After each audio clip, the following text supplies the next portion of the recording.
Hi learners, welcome back to my channel. It's me Shruti. कैसे हैं आप सब? लास्ट लेक्चर में हमने पढ़ा था about monetary policy, objectives of monetary policy and about monetary policy committee. इस लेक्चर में we will deal with instrument of monetary policy. मैंने आपको बोला था ना कि मॉनेटरी पॉलिसी के कुछ ऑब्जेक्टिव्स हैं, तो उस ऑब्जेक्टिव्स को पूरा करने के लिए आरबीआई अपना टूल्स का यूज करती है, अपने इंस्ट्रूमेंट्स का यूज करती है, जिसके थ्रू वो इन्फ्लेशन, डिप्रेशन सबको कंट्रोल करती है, मनी सप्लाई का अमाउंट को कंट्रोल करती है।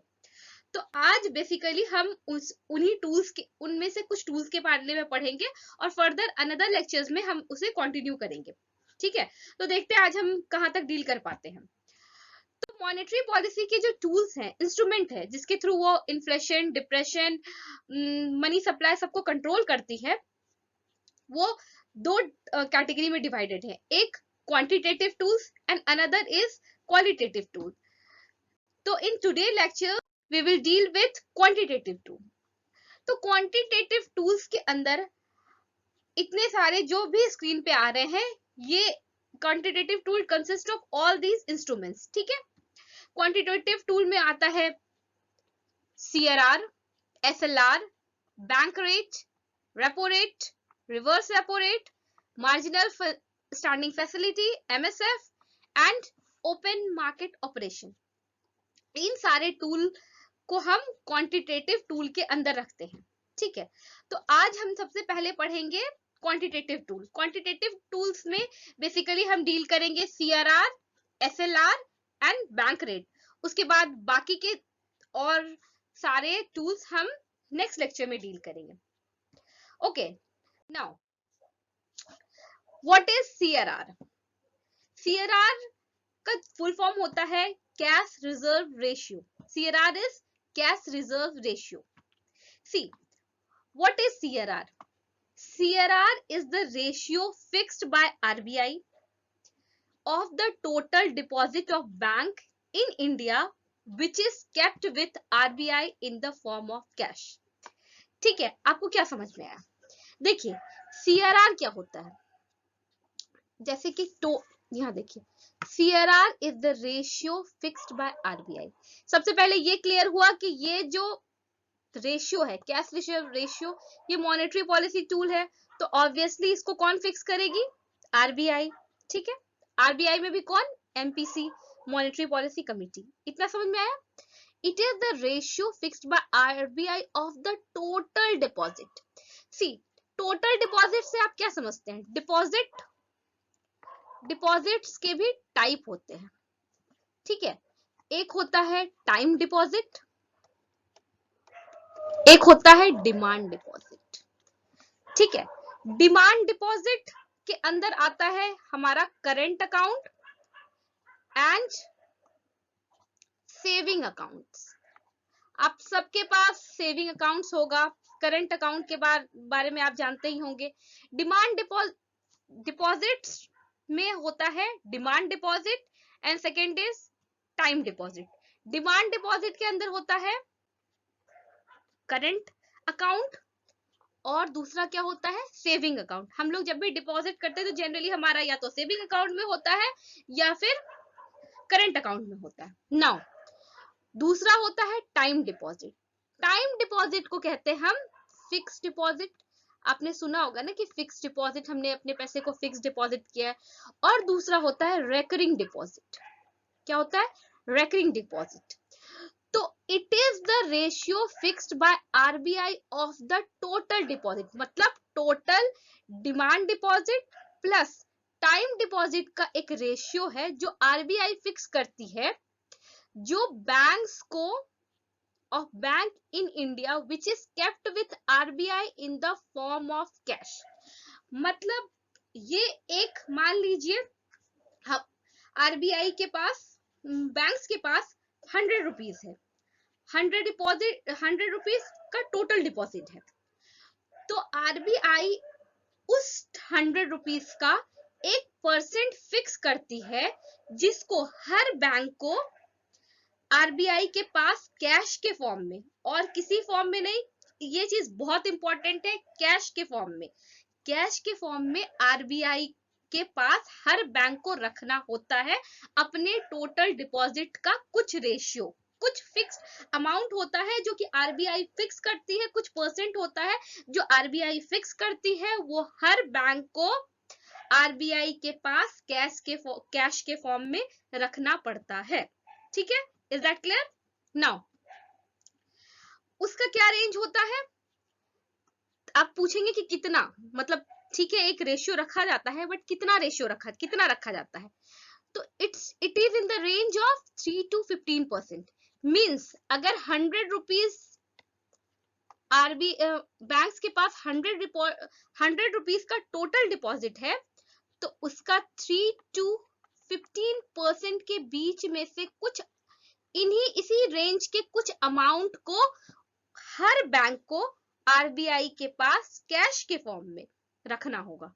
किसके फॉर्म में? कैश के फॉर्म में। ओके नाउ अब आप पूछेंगे कि ये चीज तो हो गया, ठीक है, लेकिन ये कैसे मॉनेटरी पॉलिसी टूल है, ये कैसे हमें अमाउंट ऑफ मनी सप्लाई में कैसे हेल्प करता है?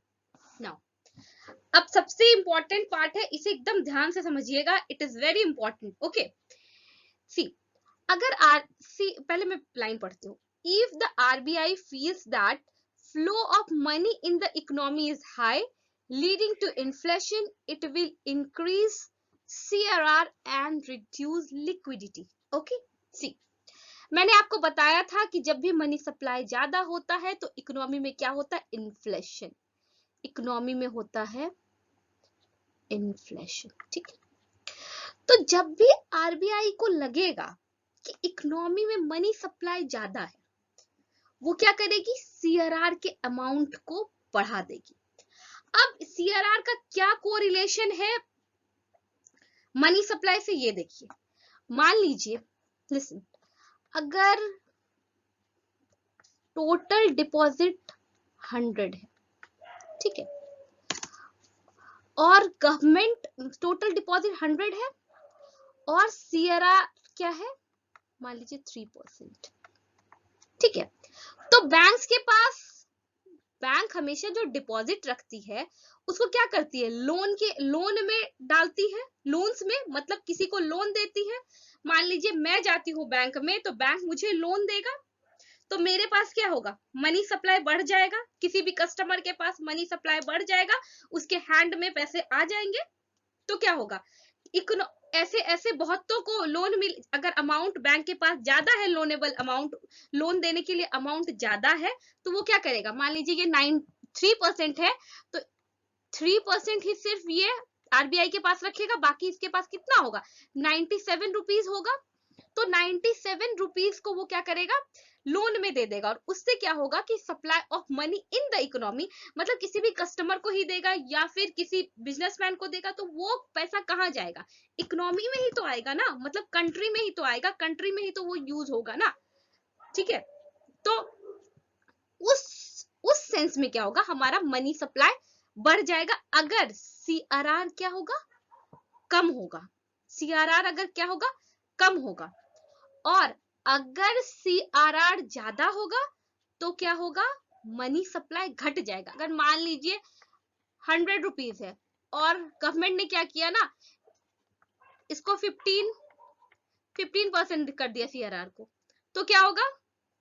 अब कितना बचेगा? 85 रुपीज बचेगा बैंक के पास लोन देने के लिए। तो अब सप्लाई क्या होगा? कहां 97 था, कहां 85 हो गया, तो मनी सप्लाई कम हुआ ना इकोनॉमी में। तो ये एक बहुत अच्छा टूल है मनी सप्लाई को कंट्रोल करने के लिए।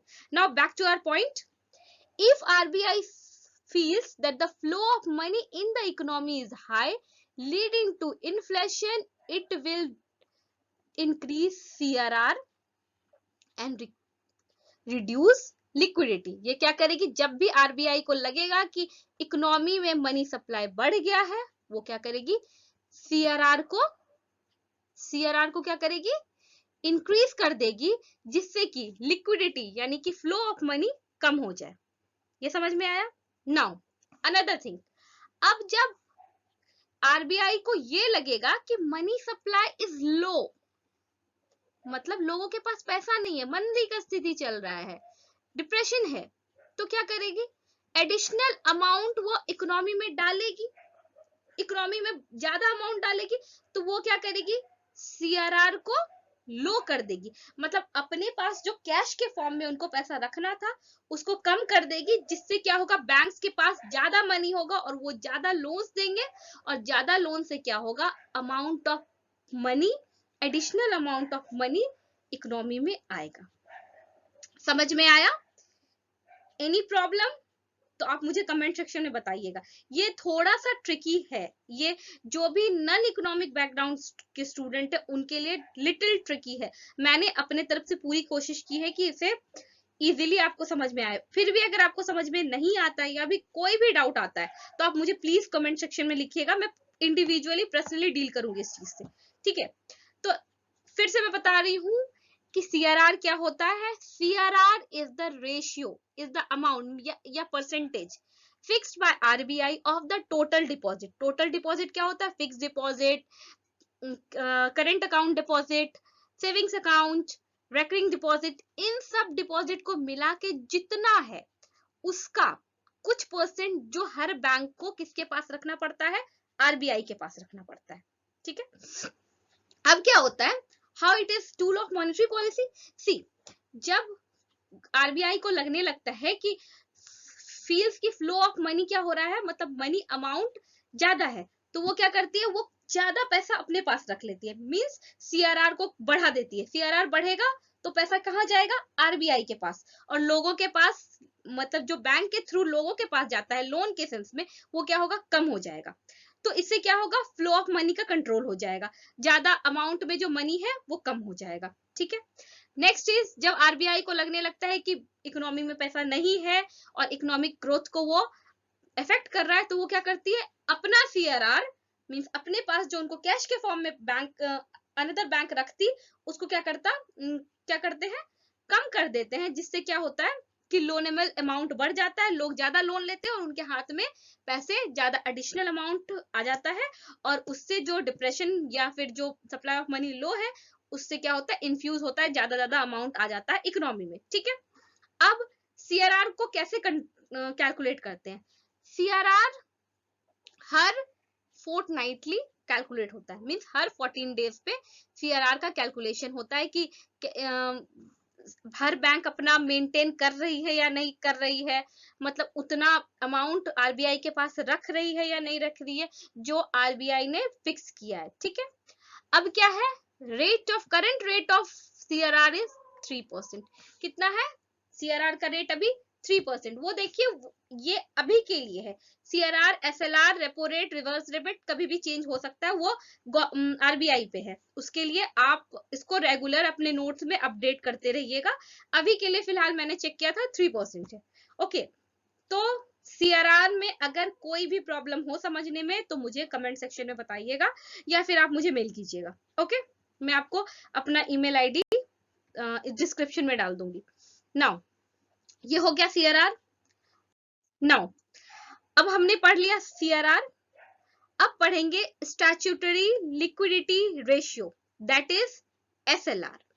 सी, कैश रिजर्व रेशियो क्या था, जो कि हर बैंक को आरबीआई के पास कुछ अमाउंट अपने टोटल डिपॉजिट का कैश के फॉर्म में रखना था, ठीक है? ये तुमने पढ़ लिया। अब एसएलआर क्या है, SLR is the ratio fixed by RBI of the total deposit of bank which is to be maintained by the bank with itself। देखिए अब इसमें क्या डिफरेंस है, एसएलआर और सीआरआर में जो मेन डिफरेंस है वो है कि बैंक को किसके साथ रखना है, with itself, मतलब उसको आरबीआई के पास रखना था कैश रिजर्व रेशियो में, इसमें किसमें रखना है, खुद के पास रखना है। हर बैंक को अपने टोटल डिपॉजिट का कुछ परसेंट किसके पास रखना है, खुद के पास रखना है, in the form of cash, gold और government security. Cash reserve ratio में हमने पढ़ा था कि उसको सिर्फ कैश में ही रख सकते हैं, लेकिन एसएलआर में क्या होता है, उसको कैश के अलावा भी दो फॉर्म में रख सकते हैं, दैट इज गोल्ड या फिर गवर्नमेंट सिक्योरिटीज में, ठीक है? तो जिस तरह CRR हमें हेल्प करता था मनी सप्लाई को कंट्रोल करने में, in the same way SLR भी उसी तरह हमें मदद करता है, मींस RBI को हेल्प करता है मनी सप्लाई को कंट्रोल करने में। फिर मैं एग्जांपल लूंगी 100 रुपीज का। मान लीजिए टोटल डिपॉजिट है 100 रुपीज किसी भी बैंक के पास, ठीक है, किसी एक बैंक का हम बात कर रहे हैं, क्योंकि हर बैंक को ये चीज मेंटेन करना पड़ता है। याद रखिएगा इस चीज को, हर बैंक को ये चीज मेंटेन करना पड़ता है, किसी भी सिंगल बैंक के लिए ये नहीं है, हर बैंक के लिए, ठीक है। उसके बाद क्या होता है, 100 रुपीज है, इसका 3% CRR में गया और ये RBI के पास चला गया। उसके बाद इसके पास बचा 97, ठीक है। अब इसमें से भी क्या करना है, हर बैंक को अपने पास कुछ अमाउंट को रखना है, कुछ अमाउंट जो कि RBI फिक्स करती है वो अपने पास रखना है, in the form of cash, gold, government security. Gold उसके बराबर, कैश उसके बराबर, गवर्नमेंट सिक्योरिटी उसके बराबर, या फिर तीनों मिला के भी रख सकते हैं। मान लो कुछ हिस्सा उसमें गोल्ड में रख दिया, कुछ हिस्सा कैश में रख दिया और कुछ हिस्सा गवर्नमेंट सिक्योरिटीज में रख दिया, ठीक है। तो जिस तरह CRR हेल्प करता था RBI को मनी सप्लाई को कंट्रोल करने में, in the same way SLR भी हेल्प करता है गवर्नमेंट को मनी सप्लाई को कंट्रोल करने में। कैसे? जैसे कि if the SLR is increased, SLR को अगर इंक्रीज हो गया, SLR ज्यादा हो गया, तो क्या हुआ, बैंक को अपने पास ज्यादा अमाउंट रखना पड़ेगा और उस अमाउंट को लोन में, क्योंकि वो घुमा नहीं सकती है, लोन में नहीं दे सकती है, कांट लेंड दैट अमाउंट, ठीक है। तो उसके पास कम अमाउंट ऑफ मनी बचा लोन में देने के लिए, और इससे क्या हुआ कि कस्टमर्स के पास कम अमाउंट गया, और कम अमाउंट होने के कारण क्या हुआ, मनी सप्लाई इकोनॉमी में कम रहा, ठीक है। फिर टेक्निकली इसको समझिएगा, SLR अगर ज्यादा हुआ तो बैंक के पास क्या होगा, लोनेबल अमाउंट कम हो जाएगा, लोन देने वाला अमाउंट कम हो जाएगा। इससे क्या होगा, पब्लिक के पास कम पैसे आएंगे, पब्लिक के पास कम पैसे आएंगे, और जैसे ही पब्लिक के पास कम पैसे आए मनी सप्लाई कम हो गया। तो ये चीज आप समझ रहे हैं कि कैसे कैसे जा रहा है। SLR अगर ज्यादा हुआ, बैंक के पास जो लोनेबल अमाउंट है, मतलब SLR ज्यादा हुआ तो बैंक को खुद के पास ज्यादा पैसा रखना पड़ेगा, जो बचा पैसा है वो कम हो जाएगा लोन देने के लिए, ठीक है। इससे क्या होगा, पब्लिक के पास कम अमाउंट ऑफ मनी आएगा और उससे क्या होगा, मनी सप्लाई कंट्रोल हो जाएगा, ठीक है। नाउ द नेक्स्ट चीज, मान लीजिए कि इकोनॉमी में कम पैसे हैं, तो क्या होगा, RBI SLR को कम कर देगी। इससे क्या हुआ, SLR कम करने से क्या होता है, SLR जैसे कम हुआ, SLR जैसे कम हुआ, लोनेबल अमाउंट जो बैंक का है, मतलब बैंक को खुद के पास कम अमाउंट रखना पड़ेगा, बाकी जो भी पैसे हैं वो क्या करेगा, लोन में घुमा देगा। उससे क्या होगा कि बैंक का लोनेबल अमाउंट बढ़ जाएगा। बैंक का लोनेबल अमाउंट जैसे ही बढ़ा, पब्लिक के पास ज्यादा पैसे आ जाएंगे लोन के थ्रू ही, और पब्लिक के पास ज्यादा पैसे आएंगे तो क्या होगा, मनी सप्लाई बढ़ जाएगा। मनी सप्लाई बढ़ेगा तो डिप्रेशन कंट्रोल होगा, और मनी सप्लाई कम होगा, इन्फ्लेशन कंट्रोल होगा। तो ये बहुत इफेक्टिव टूल है RBI का, CRR SLR to control money supply in the economy. Is that clear? Any problem? Comment me in the comment section. Okay, now CRR और SLR एक ही जैसे वर्क करता है, ठीक है। इससे क्या होता है, CRR SLR का एक ही फॉर्म है कि अगर CRR बढ़ गया, SLR बढ़ गया तो क्या होगा, तो एक जैसा ही काम करता है CRR SLR। एक को बैंक अपने पास रखती है और दूसरे को RBI के पास बैंक को रखना पड़ता है, ठीक है। Now bank rate, CRR SLR के बाद अब क्या है, bank rate. See bank rate क्या होता है, initially bank rate used to be that rate of interest at which banks, यहाँ पे ऐड कर लीजिएगा, छूट गया है, borrow money from the RBI for long period.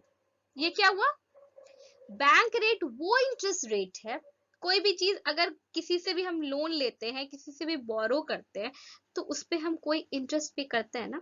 Similarly banks भी RBI से लोन लेती है और उस पे वो क्या करती है, इंटरेस्ट पे करती है, ठीक है। इंटरेस्ट रेट, बैंक रेट क्या है, इंटरेस्ट रेट है, कितने दिनों के लिए, लॉन्ग टर्म पीरियड। मैंने पहले की स्लाइड्स में मतलब फाइनेंशियल मार्केट में आपको बताया था long term borrowing instrument and short term borrowing instrument, उसमें भी बताया था कि bank rate long term borrowing instrument है, क्योंकि ये 90 डेज से ज्यादा के लिए होता है। अगर कोई इंस्ट्रूमेंट, कोई लोन, कोई भी बोरो 90 डेज से ज्यादा के लिए करता है तो उसको लॉन्ग टर्म इंस्ट्रूमेंट बोलते हैं, और 90 डेज से कम के लिए करता है तो उसको क्या कहते हैं, शॉर्ट टर्म इंस्ट्रूमेंट। तो बैंक रेट वो रेट है, वो इंटरेस्ट रेट है at which banks borrow from RBI, ठीक है। अब ये कैसे टूल बन गया मॉनेटरी पॉलिसी का, इससे कैसे इन्फ्लेशन एंड डिप्रेशन कंट्रोल होगा, तो चलिए देखते हैं। सी इसमें इसका क्या मतलब है मैं आपको समझाती हूँ। If the interest rate was increased, it used to become costlier. हाँ, one more thing, मैंने यहाँ पे लिखा है initially, मतलब initially क्या, इसका मतलब ये हुआ है कि पहले ऐसा होता था, मीन्स अभी प्रेजेंटली बैंक रेट का काम ये नहीं है, ये पहले कैसा हुआ करता था मैं वो पहले आपको बता रही हूँ, तो इसीलिए ये इनिशियली यूज हुआ है। नाउ इसीलिए मैं was यूज कर रही हूँ, ठीक है। पहले क्या होता था, if the bank rate was increased, it used to become costlier for bank to borrow from RBI. See, अगर बैंक रेट इंक्रीज होगा, मतलब इंटरेस्ट रेट इंक्रीज होगा, तो किसी भी इंसान के लिए या फिर बैंक के लिए कॉस्टली पड़ जाता है लोन, क्योंकि उससे ज्यादा इंटरेस्ट पे करना पड़ता है। तो उससे क्या होगा, अगर वो कॉस्टली अमाउंट पे कोई भी बैंक RBI से लोन लेगी तो वो क्या करेगी, वो अपने कंज्यूमर्स को भी क्या करेगी, हायर इंटरेस्ट रेट पे लोन देगी, ठीक है। क्योंकि बैंक का तो मोटो होता है प्रॉफिट मेकिंग, तो प्रॉफिट मेकिंग के लिए वो क्या करेगी, अपने प्रॉफिट के लिए भी इंटरेस्ट रेट को बढ़ाएगी। इंटरेस्ट रेट को बढ़ाएगी तो लोग क्या करेंगे, कम लोन लेंगे, या बहुत लोग ऐसे होंगे जो लोन नहीं लेंगे, क्योंकि हायर इंटरेस्ट रेट पे करना किसी को भी पसंद नहीं है।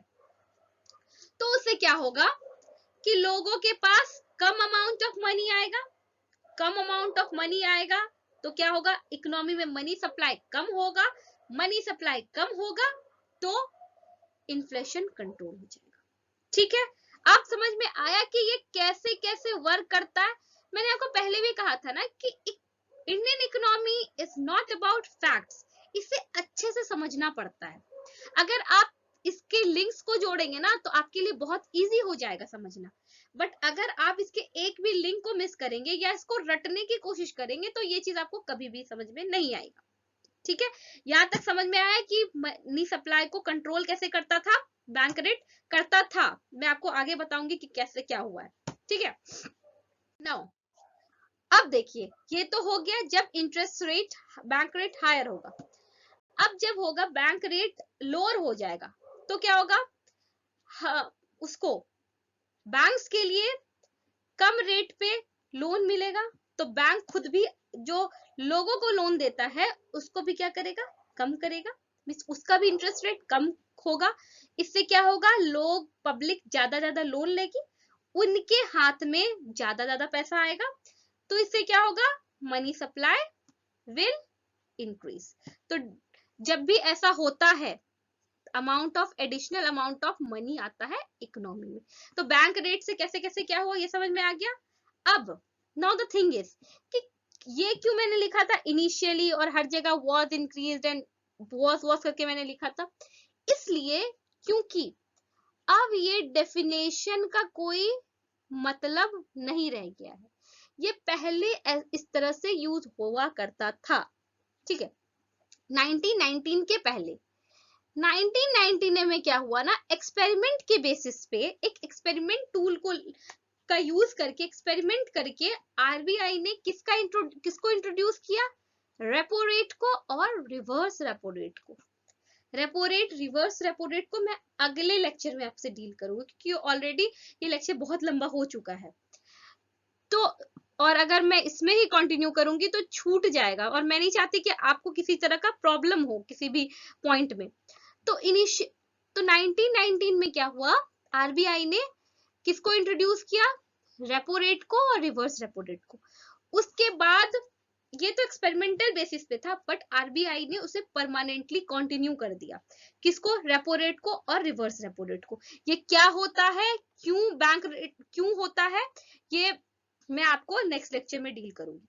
तो इससे क्या हुआ ना कि बैंक रेट जो था वो अपना रेलेवेंस धीरे धीरे खोने लगा, बैंक रेट का रेलेवेंस खत्म होने लगा, ठीक है।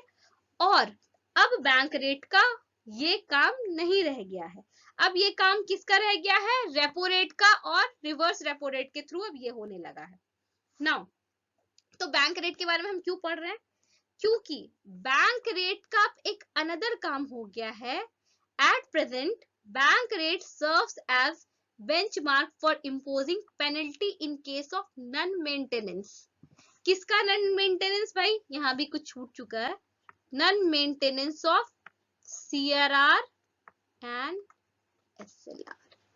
मतलब अगर कोई बैंक अपना सीआरआर और एसएलआर को मेंटेन नहीं करती है, आरबीआई जैसा चाहती है, तो फिर क्या होगा कि इसी रेट बैंक रेट के अनुसार ही उसी बेसिस पे हर बैंक को कुछ न कुछ पेनल्टी देनी पड़ेगी।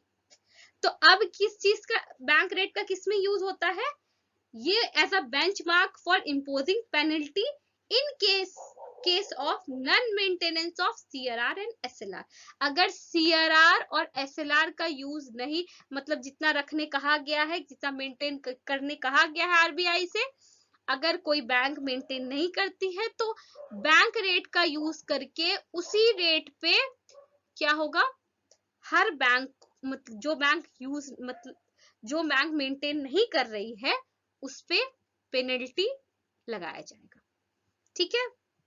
तो ये लेक्चर थोड़ा सा ट्रिकी था, इसमें हो सकता है आपको प्रॉब्लम हो, इट्स वेरी ऑब्वियस, स्टार्टिंग में समझने में थोड़ी दिक्कत आती है। अगर आपको समझ में नहीं आएगा तो प्लीज मुझे कमेंट सेक्शन में बताइएगा, क्योंकि ये जो चीज मैंने आज बताया है ये आपको हर एग्जाम्स में देखने को मिल जाएगा। It is very very very important topic. इसका अगर एक भी चीज नहीं समझते तो आप एक दो क्वेश्चन हर कॉम्पिटिटिव एग्जाम में मिस करने का आप रिस्क ले रहे हैं, तो इसे अच्छे से समझिए। अगर नहीं समझ में आएगा तो आई विल पर्सनली डील, और मुझे कमेंट सेक्शन में बताइएगा या फिर मुझे मेल कीजिएगा। So that's all for today, have a nice day, thank you. And अगर मेरा लेक्चर अच्छा लगा होगा तो please like share and subscribe. Thank you so much, bye.